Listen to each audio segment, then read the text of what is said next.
book discussion, Sally Rooney, Normal People. The book is about two people, basically, a boy and a girl. They go to high school, then they go to college, and it follows these people throughout their sort of adolescence, late adolescence, and then early adult times.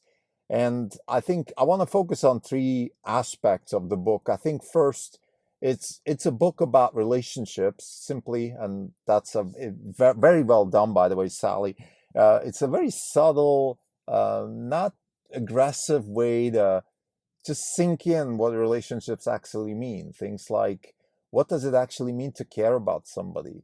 What does it mean to be offended by somebody? Things like that. So the book is full of these little tidbits, little tiny associations with things that we would call relationship. I think the second thing that the book is definitely getting through really well is the I think the struggle of humans when they grow up throughout adolescence to deal with their sexuality. Sexuality is a big deal. It's of course probably the most important aspect of anybody's life, and I think Sally does a very good job in framing it. And I want to discuss that a little further. And then third, it is also a book about society, about class, about the book plays in Ireland, so the plot is in Ireland, and then it was interesting to read about their sort of societal issues that they have. And then it's like I often say, novels are a very good way to understand politics, to understand history, to understand all those kinds of things that you would normally associate with things like reading newspapers maybe, or watching documentaries. But I think novels are really good at that, to really get the essence of let's say a society, like in this case Ireland. This is not even on podcast. It's July 20th, 2022. This is Krim Delko. This is the second episode today. There has been a little bit of a change. We are down for the year now, 38.2. The market is down 15. We're underperforming by 23.2%. For new listeners, just real quick, why do we do these book discussions? The purpose of this podcast, the Not Even Wrong podcast, is to give people a sense of what it feels like to run a hedge fund. And reading books is not just the pastime of a hedge fund manager, it is part of the business. The reason it's part of the business is because it is conditioning of the mind. Literature is conditioning of the mind. And actually, there's one really nice quote in the book, and let me just do the segue into the book right now. So one of the things that Sally does really well, she has these little quotes, these little almost like tidbits that sort of like pearls that you find reading. So for example, there's this section where the character Connell, who is one of the main characters, he talks about literature, and he kind of says, look, literature is for educated people to read about uneducated people and feel more important about it. So she's very sarcastic about it, and I think it's a very nice way to describe. Now, I don't necessarily agree, and let's get back to the explanation why we do these podcasts about books. We don't think so. I think reading is conditioning of the mind.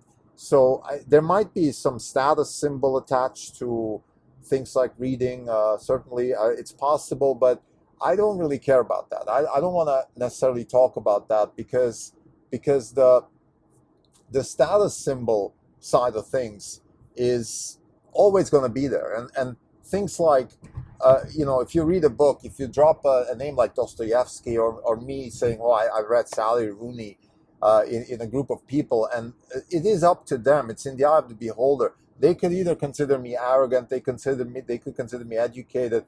I could be maybe drawing the attention of a girl.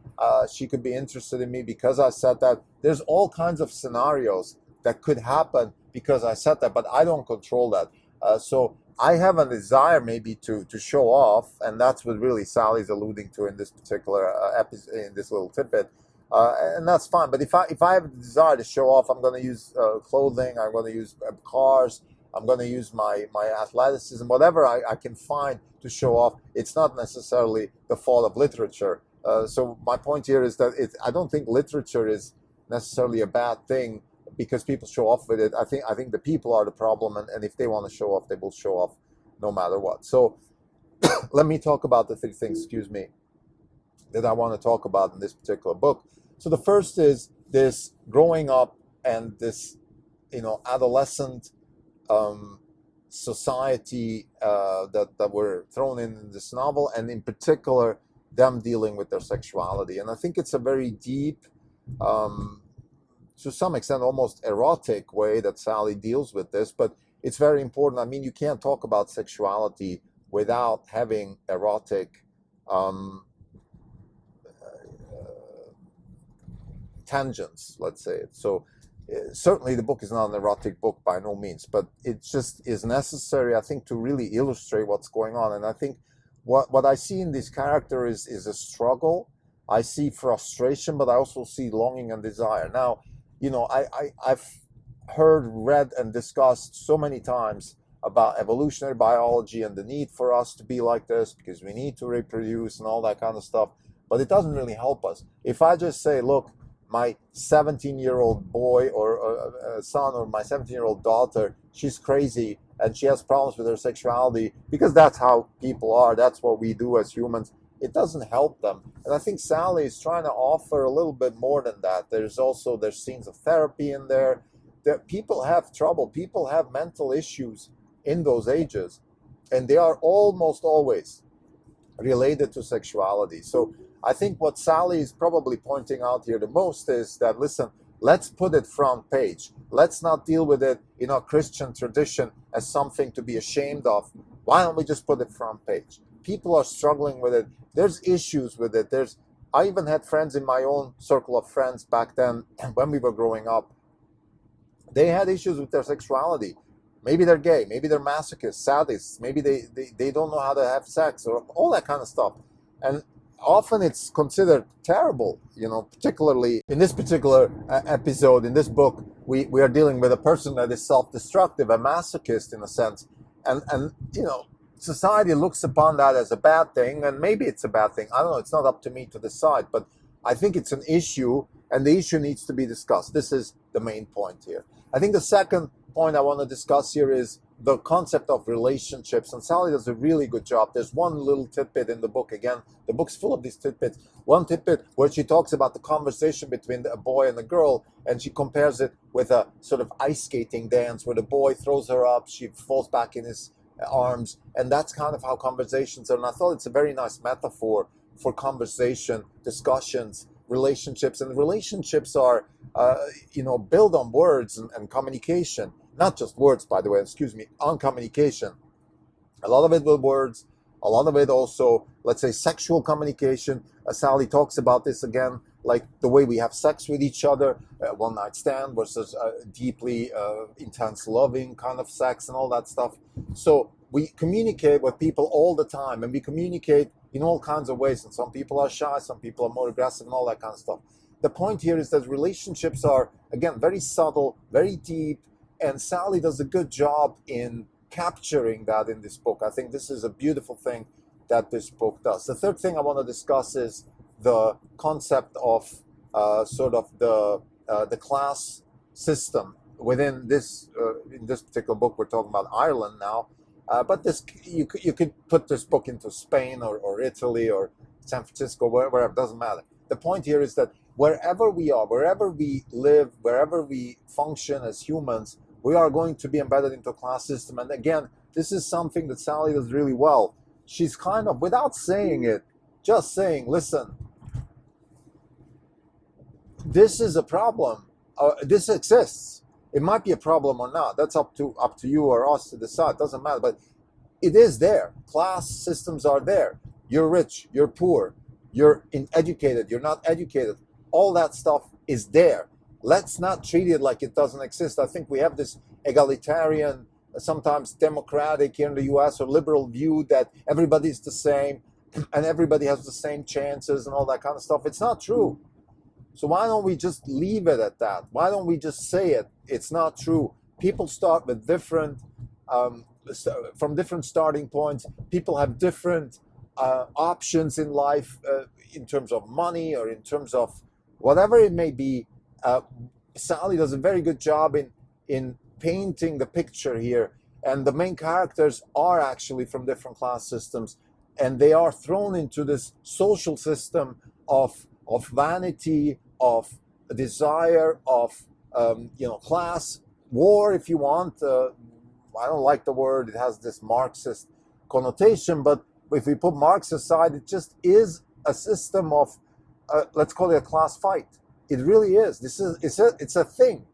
This is not just some, me inventing something here. This is a thing. And Sally does a very good job again in pointing that out in conversation. Sometimes, even though it's a novel, she can even do it without using words specifically. It's just the description, the surroundings, the actions, the reactions of people.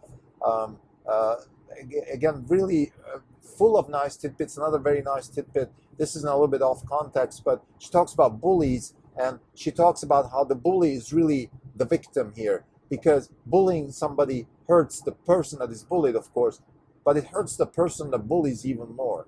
And that's something I never thought about. When you do violence, you're hurting yourself more. That's why mentally ill people often are prone to violence, because they really want to destruct themselves. So, again, Sally Rooney, Normal People, highly recommended. A great, great novel. It's a subtle, not very dramatic book. There's not a lot of, there's no criminal murder, stealing, losing important things, politics, high level finance, none of that stuff. It's a subtle, concise description of adolescents growing up in Ireland, in modern Ireland, but it's completely detached from the specifics of Ireland. It's a very nice novel. I wouldn't call it a classic. I think it's not up to me to decide these things, but it has a little bit of that feel of a classic, because it really transcends time. It transcends things like classes. It transcends all kinds of things, and it's just a nice application of a few very simple questions. One of them being, okay, how do we deal with sexuality in our adolescence? Another one being, how do we deal with relationships? What are relationships? And then, of course, what is class? What is class? Well, to summarize, three main things that Sally's pointing out here again. One is sexuality, one is relationships, and one is class, and class fights and class systems and all that kind of stuff. She does a very good job in a very subtle way, bringing this across. And this is a very nice example of how a novel can have so many facets and so many interesting and inspiring aspects within a pretty mundane story.